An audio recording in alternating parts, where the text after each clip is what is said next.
Hello friends, स्वागत है आपका एक बार फिर से हमारे चैनल प्रवीण क्लासेस में। जैसा कि आपको पता होगा कि हमारी पहले से ही फिजिक्स की सीरीज चल रही है।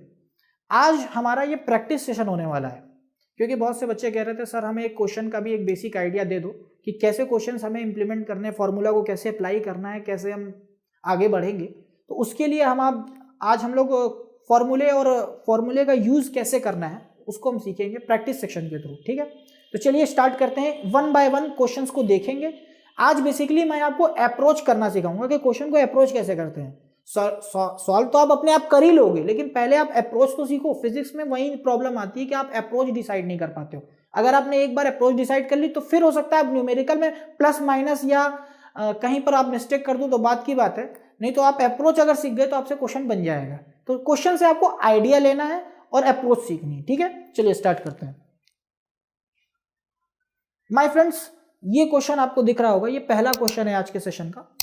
अगर आप ध्यान से देखिए तो वन बाय वन आप इस क्वेश्चन को हमारे साथ पढ़िएगा। उसके बाद आप हो सकता है आप पॉज लेकर आप सॉल्व कर लो, उसके बाद आप देख लो। अगर आता है तो पॉज लेकर आप सॉल्व कर लो, उसके बाद नहीं तो नहीं। अगर नहीं समझ में आ रहा है तो पहले देख लो। तो चलिए देखो, कह रहा है करंट है a current of 0.5 ampere is drawn by a filament of an electric bulb for 10 minutes. 10 minutes के लिए एक फिलामेंट है, बल्ब का कोई फिलामेंट, जो बल्ब के अंदर, इलेक्ट्रिक बल्ब के अंदर जो फिलामेंट होता है, जो वायर होता है, उसको फिलामेंट बोलते हैं।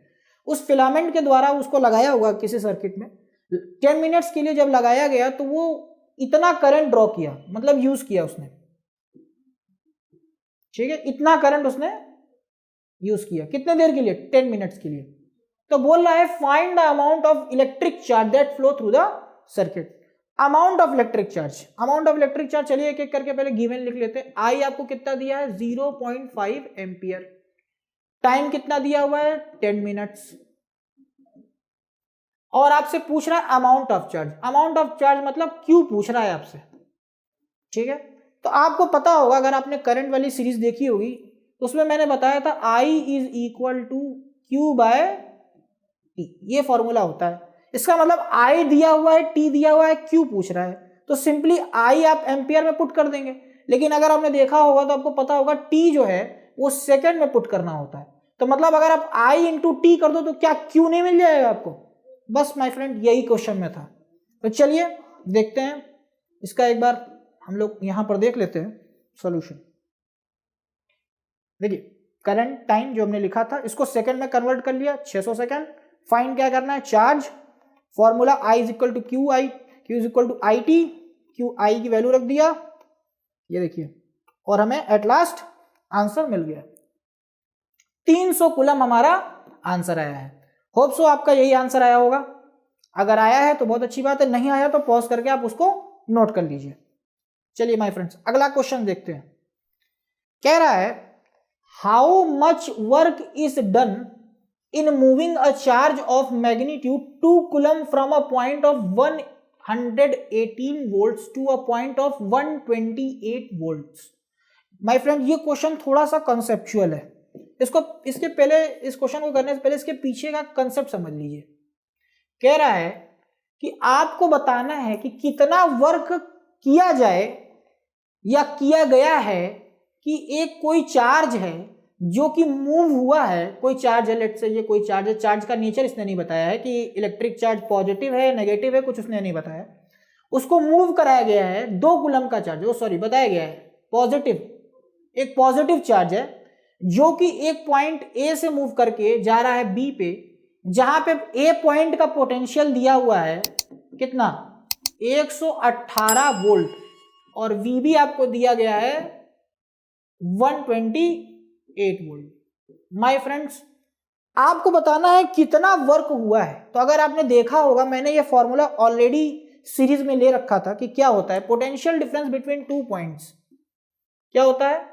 VB minus VA is equal to W upon charge, जिसको हम लेकर जा रहे हैं। अगर मुझे वर्क निकालना है, क्या ये वाली क्वांटिटी से मैं Q का मल्टीप्लाई, Q क्या है? ये 2 प्लस 2 कूलम, क्या मैं इससे अगर मल्टीप्लाई कर दूं तो क्या मुझे वो वर्क नहीं मिल जाएगा जिसकी मुझे नीड है, जो ये पूछ रहा है?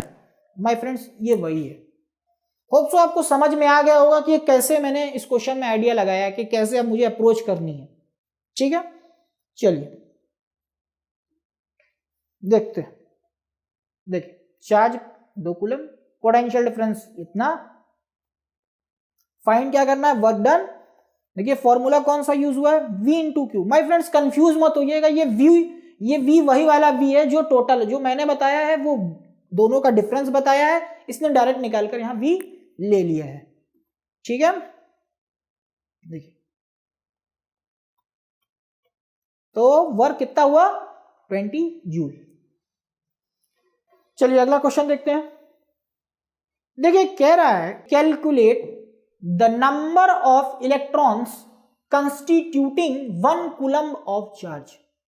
कह रहा है माय फ्रेंड्स कि कितने नंबर ऑफ चार्ज को हम कंसीडर करें कि वो मिलकर 1 कूलम का चार्ज बना लें। कितने नंबर ऑफ चार्ज मतलब कितने नंबर ऑफ इलेक्ट्रॉन पूछ रहा है बेसिकली। तो अगर आपको आइडिया होगा, आप लोगों को, मुझे नहीं लगता मुझे डिस्कशन का पार्ट होना चाहिए, मैंने ये फॉर्मूला ऑलरेडी बता दिया है। चलिए देखते हैं। देखिए इसका सॉल्यूशन देख लीजिए माय फ्रेंड्स, इसको डायरेक्टली मैं पहले यहाँ पे जो गिवन है वो एज इट इज लिख लिया है, फिर मैं बताता हूँ। देखिए आपको चार्ज ऑन एन इलेक्ट्रॉन अगर आपको पता होगा तो वो इतना होता है। कह रहा है, क्वेश्चन को पहले समझते हैं, कह रहा है calculate the number of electron. Number of electron आपने ये वाला फॉर्मूला पढ़ा होगा, Q is equal to NE। इसमें जो ये N होता है ये नंबर ऑफ इलेक्ट्रॉन होता है, मैंने वहां पे डिस्कशन में लिया था। और ये जो E होता है ये basically charge on an single electron होता है, सिंगल इलेक्ट्रॉन या 1 इलेक्ट्रॉन भी बोल सकते हैं। ये Q क्या है, Q पूछ रहा है कि कितना नंबर ऑफ इलेक्ट्रॉन्स, कितने इलेक्ट्रॉन्स को लिया जाए कि उनके साथ नेट, उनके जो सम ऑफ चार्जेस है वो कितना हो जाए, 1 कूलम। 1 कूलम। तो कैसे करेंगे माय फ्रेंड्स, आपको N पूछ रहा है तो जाहिर सी बात है E को नीचे लेके चले जाएंगे, तो डिवाइड कर देंगे तो आपको N मिल जाएगा।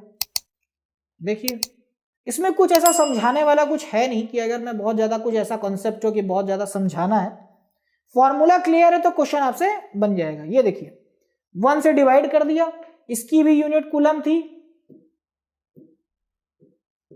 इसकी भी यूनिट कूलम थी, इसकी भी यूनिट कूलम थी, कूलम से कूलम कट गया। यूनिट कभी कटते नहीं है माय फ्रेंड्स, लेकिन समझाने के लिए मैंने आपको बता दिया कूलम से कूलम कट गया। तो नंबर बोल रहा है, नंबर इज ऑलरेडी यूनिटलेस, तो आपको इसको आप सॉल्व कर लेंगे तो आपको वैल्यू मिल जाएगी।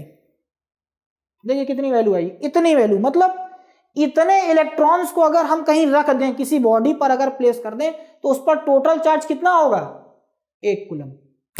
1 कूलम का चार्ज उस पर हो जाएगा। ठीक है, चलिए अगला क्वेश्चन देखते हैं। ये देखिए कह रहा है कि how much work is done. देखिए सिंपली ये वही वाला केस है जो अभी मैंने इससे पहले वाला क्वेश्चन लिया था। कह रहा how much is work is done in moving a charge of magnitude 2 coulomb across 2 point having potential difference. देखिए यहां डायरेक्टली पोटेंशियल डिफरेंस आपको दे दिया। पिछले वाले क्वेश्चन में हमें पोटेंशियल डिफरेंस निकालना था, इस क्वेश्चन में ऑलरेडी हमें दे रखा है। देखिए कैसे कह रहा है, ये 2 पॉइंट है, यहां से यहां तक इलेक्ट्रॉन नहीं, चार्ज को ले जाना है, सॉरी चार्ज को ले जाना है इनके बीच में, और हमें ये पिछले वाले में फाइंड करना था। यहां ऑलरेडी दे रखा है 12 वोल्ट, चार्ज की वैल्यू 2 कूलम। तो वर्क डन का फॉर्मूला सिंपली आपको पता है, V इंटू क्यू। V की वैल्यू और Q की वैल्यू आप पुट कर दीजिए, आपको आंसर मिल जाएगा। देखिए ये देखिए चार्ज, ये 24 जूल, आंसर आ गया। अगला देखते हैं माय फ्रेंड्स, ये क्वेश्चन देखिए, how much energy is given to each coulomb of charge passing through a 6 volt battery.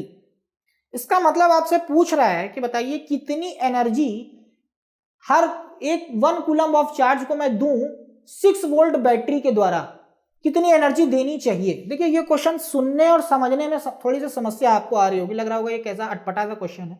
चलिए देखते हैं। मान लीजिए ये कंडक्टर है, ये जुड़ा हुआ है किसी बैटरी से, लेट से बैटरी से ही बात कर रहा है। कह रहा है इसमें से मैं, या मान लीजिए एक कूलम का चार्ज है, लेट से ये 1 कूलम का चार्ज है, कितनी एनर्जी इसको दे दी जाए कि ये पूरा एक 6 वोल्ट की बैटरी ये दे कि ये पूरा एक सर्किट पूरा कर ले। तब आप कहोगे सर इसका तो कोई फॉर्मूला आपको बताया ही नहीं, आपने बताया नहीं। माय फ्रेंड, ये बैटरी के, अब आपको मैंने बताया था कि बैटरी के अक्रॉस भी पोटेंशियल होता है। देखिए कुछ कॉन्सेप्ट्स ऐसे होते हैं जो आपको समझना पड़ता है कि कॉन्सेप्ट, जैसे अब मैं आपको बताता हूं। जैसे अब ये देखिए, इसमें आपको पता होगा एनर्जी कैसे फाइंड करें। आपको पता होगा कि energy is equivalent to work. Energy is equivalent to work, मतलब अगर एनर्जी पूछ रहा है तो आप मोटा मोटा समझ लो, अगर आप वर्क निकाल लोगे तो आपको वो एनर्जी मिल जाएगी। क्योंकि अब कहोगे सर ये क्यों, मैं कैसे मान लूं? देखो आपको पता होगा कि यहां से यहां तक चार्ज को लेके जाने में वर्क कौन करता है? बैटरी करती है ना भाई। कंडक्टर खुद ही वर्क कर लेता तो खुद ही उसके अंदर करंट चलने लग जाता। बैटरी तो लगाई है जो वो वर्क करेगा। तो वो वर्क जब करेगा तो वो करता क्या है? In the expense of energy. Energy में चेंज आता है, उसकी वजह से वर्क डन होता है। आपने पढ़ा था, मैंने वर्क एनर्जी थ्योरम के बारे में आपको बताया हुआ है। तो जाहिर सी बात है चेंज इन वर्क और चेंज इन एनर्जी दोनों आपस में रिलेटेड है। अगर चेंज बहुत छोटा हो तो क्या मैं ये नहीं लिख सकता हूं कि energy is equal to work for a small change, वो वेरी वेरी स्मॉल चेंज? क्या मैं ये नहीं लिख सकता हूं? ये वही है माय फ्रेंड्स। अगर मुझसे पूछ रहा है कि वर्क आपको बताइए, आप एनर्जी डायरेक्ट मेजर नहीं कर सकते तो वर्क तो कर सकते हो। वर्क कैसे करोगे? आप कहोगे सर वर्क कैसे मेजर होगा? इसका फॉर्मूला आपने पढ़ रखा है, W is equal to V into Q। Charge यहां से निकलकर यहां तक जा रहा है, कितना पोटेंशियल डिफरेंस है? 6 वोल्ट का। चार्ज कितना है? 1 कूलम का। कितना हो गया माय फ्रेंड्स? बताने की जरूरत मुझे नहीं लगता कि है। चलिए इसी को देख लेते हैं। देखिए ये रहा इसका सॉल्यूशन। होप सो आपको समझ में आ गया होगा। क्वेश्चंस बहुत ही छोटे छोटे हैं, ज्यादा बड़े हमने क्वेश्चंस लिए नहीं है, क्योंकि आपको एक बेसिक आइडिया देना है। हमारा मोटो ये नहीं है, वो प्रैक्टिस सेशंस में होता है जिसमें डिफरेंट टाइप्स के क्वेश्चंस हम लोग लेते हैं। हमारा एक सिंपल एक था मोटो कि आपको एक आइडिया लग जाए, जो फॉर्मूलेज आपने अभी तक सीखे हैं उनका एक बेसिक आइडिया आप ले लो। ठीक है, तो चलिए शुरू करते हैं। कह रहा how many electrons are flowing per second. हमसे n पूछ रहा है। हाउ मेनी इलेक्ट्रॉन्स, देखिए यहां पर आपसे इलेक्ट्रॉन पूछ रहा है, इसका मतलब n पूछ रहा है। Per second past a point in a circuit in which there is a, कह रहा है कोई सर्किट है, लेट से कोई एक सर्किट है जिसमें कोई कंडक्टर लगा हुआ है, ये बैटरी से जुड़ा हुआ है, लेट से। ठीक है, अब ये जो बैटरी से जुड़ा हुआ है तो जाहिर सी बात है इलेक्ट्रॉन क्या करेंगे? स्टार्ट हो जाएंगे फ्लो करना। इस टर्मिनल से निकल के इस टर्मिनल की तरफ फ्लो करने लगेंगे, करंट हमारा इधर से जाएगा। कह रहा है लेट से ये कोई पॉइंट है P, इस पॉइंट से 5, अब हमें पता चल गया करंट आपको दिया हुआ है 5 एम्पियर। कह रहा है बताइए कितने इलेक्ट्रॉन 1 सेकंड में जाएंगे। मतलब टाइम आपको दे दिया गया है 1 सेकंड, 1 सेकंड में जाएंगे कि उस वायर में जो करंट हो वो 5 एम्पियर का हो। माय फ्रेंड्स नंबर पूछ रहा है, तो अगर आपको याद होगा मैंने आपको एक फॉर्मूला बताया था, I is equal to NE by T। इसका मतलब वो n पूछ रहा है आपसे, n आपसे पूछ रहा है। तो I आपको पता है 5 एम्पियर, n आपसे पूछ रहा है, E क्या है 1.6 into 10 to the power -19 coulomb upon 1 second. इसको सॉल्व कर लीजिए, अभी आपको आंसर मिल जाएगा। ये देखिए माय फ्रेंड्स, n निकालने के लिए क्या किया? IT by E। सोच रहे होंगे ये बच्चे सोच रहे होंगे कि पता नहीं कहां से आ गया, सर ने तो अभी बताया ही नहीं। अरे भाई I is equal to NE by T, यही पढ़ा है ना। तो n निकालना तो I into T by E, यही तो हो गया। सेम वही फॉर्मूला है। देखिए सबकी वैल्यू पुट कर दिया और आपको आंसर मिल गया। इतने इलेक्ट्रॉन्स अगर जाएंगे या जा रहे होंगे तो उस वायर के अंदर जो करंट होगा वो 5 एम्पियर का होगा। माय फ्रेंड्स ये शॉर्ट वीडियो सिर्फ और सिर्फ आपको एक बेसिक आइडिया देने के लिए था, क्योंकि हमारी सीरीज में बच्चों की तरफ से रिक्वेस्ट आ रही थी सर एक आप वीडियो बना दो जिसमें हमें एक बेसिक आइडिया लग जाए। तो इसी के लिए ये वीडियो था। ये कोई थ्योरेटिकल वाली सीरीज का पार्ट नहीं था, ये एक शॉर्ट वीडियो है जो कि आपको एक क्वेश्चन के आइडिया के लिए बनाई गई है। ठीक है, होप सो आपको अच्छा लगा होगा।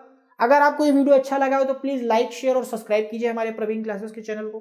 कमेंट जरूर किया कीजिए, आप लोग कमेंट नहीं करते हो, प्रॉब्लम पता ही नहीं चलेगी तो उसका सॉल्यूशन कैसे बताऊंगा अगले वीडियो में, तो कमेंट कर दिया करो। Thank you.